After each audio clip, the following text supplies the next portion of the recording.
Kita sudah dapat kesimpulan 99,9% Gibran Raka Buming Raka tidak pernah lulus. Yang ini paling penting. Yang jelas teman-teman semua, sekarang kita tantang. Ada dua hal yang harus kita lakukan. Yang pertama kita tantang, Gibran punya ini atau tidak? Aku yakin 99% yakin dia nggak punya. Dia nggak punya.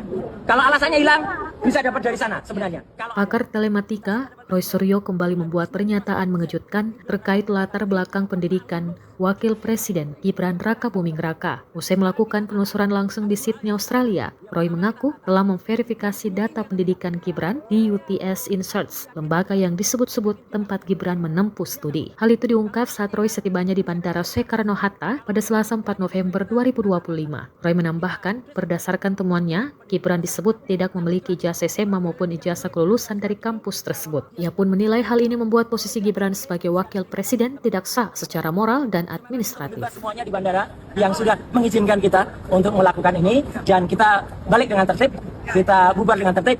Kita sudah dapat kesimpulan 99,9% Gibran Raka Buming Raka tidak pernah lulus dan tidak ada ijazah SMA.